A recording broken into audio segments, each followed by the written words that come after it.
Well, thank you, Elfie, and you are very well informed. Working for a police department in Queensland.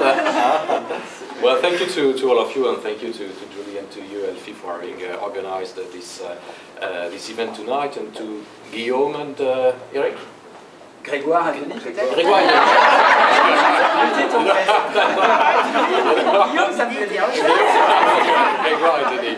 You know, when I saw on the program a reception at Unique France, I told me, oh, it's probably a nice bar in the city. So when I arrived here, you know, seeing this marvelous antique boutique, I was absolutely impressed, and well, it's fantastic to be here tonight, you know, with surrounded by this piece of French history, this piece of historical French territory. So congratulations, both of you, Guillaume et Eric,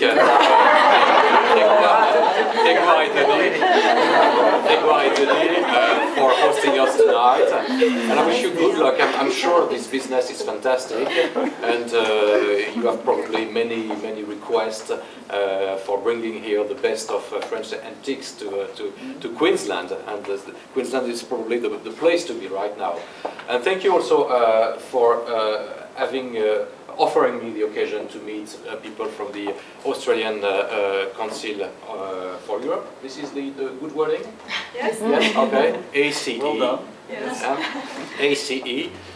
It's very, you know, when you come for the first time, which is my case, I came already here once, but only for vacationing. When you come here for the first time to Queensland, you have several feelings. The first feeling is, of course, you are in Australia, but you are in a different Australia. And it's very fascinating when you tour the different states to see how specific each state is. And Queensland, I feel, is a very specific part of Australia. And I feel this is a discussion we had over lunch with people, especially people from the government. I feel there is here in Queensland, I would say, a sense of pride to be a Queenslander. And this sense of pride probably doesn't exist in many other states. And I feel also here, and this is a second character, probably you will correct me, especially for those of you who are here who've been here for a long time, a sense of, I would say, pioneering spirit still existing in this state. This state is still a place to invest, it's still a place to develop. There are many projects, many opportunities, etc. And I think the people who come here still have this mentality of pioneers.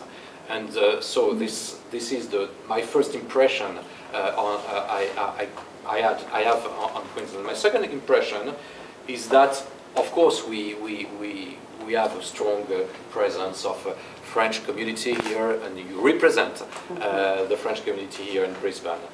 But I think that we can do a bit more in terms of you know, getting a greater footprint here in Queensland. I understand there is a great demand for French culture, for example, a great demand also for French school. When I met there is the Alliance Française, the French Festival, etc. And Lady Jane explained to me that the community is very rapidly expanding. Of course, there are some contests on the figure, the exact figure, but it's probably somewhere between, I don't know, around 20,000, which is enormous, in fact. And of course, and also the business presence of France is getting more and more important, thanks to big investments, thanks to Total, and I hope that many more French companies will come here to Queensland. So my request to you is very simple. What can we do together in order for France to have a greater footprint here in Queensland? And so I would really like for you to give me your ideas, your views on that, and because we are a common team working all together with the same objective, you know, seeing France more and more present here in Queensland. A word on Australia and Europe also, because let's not forget that we are hosted tonight by the Australian Council for Europe. Of course, Europe is in a quite cycle of difficulties, very much absorbed by solving its own difficulties, the Eurozone problem, etc. Even if probably the worst is behind us, and there is beginning we start, seeing a bit of light at the very end of the tunnel, even if the tunnel is still a long way to go out. But we are now in a better situation than we were even three months or 6 months ago. My message to the Australian authorities is very simple. Don't put your eggs in the same basket, in the same, I would say, Asian basket.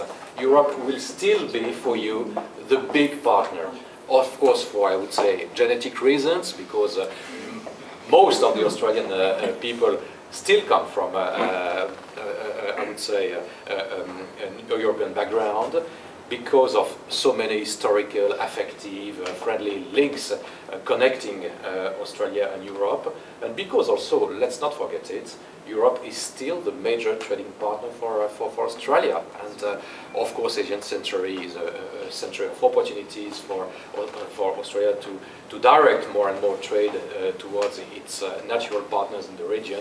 But Europe will remain, and for a long while, a partner for trade, for investment, for security, for political exchange, for culture, etc., etc. So I think the role of the Australian Council for Europe here in Brisbane is very important.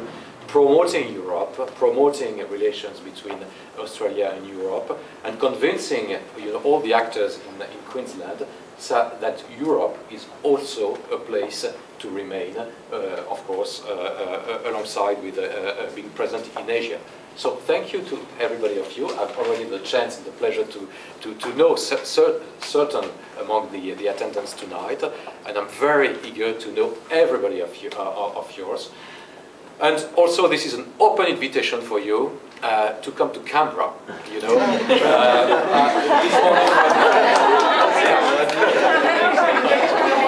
This morning, when we had lunch and Elfie was present, I told the people, the minister present, that the fathers of this nation made a great mistake. They should have decided to put the capital here in Brisbane. When you come to Brisbane with such a nice weather, with such perfect climate, with the trees, the blue trees, how do you call those trees? Jacaranda. Jacaranda. It's absolutely a piece of paradise when you come to Canberra. So it's a pleasure to come here. I will take every opportunity, and probably the festival next time you organize it, even it's close to Bastille Day, but I will do my best to come next time. But don't also forget that you have the national capital, who is in Canberra, sorry. And so come to Canberra, come to the embassy also to continue our exchanges. And I will make an offer. We have, and probably Sam and Judith will confirm, the best chef in Canberra. So come and share a good dinner or a good lunch at the embassy. So this is an open invitation, and I hope you will be able to make it the sooner the better. Thank you to everybody of you.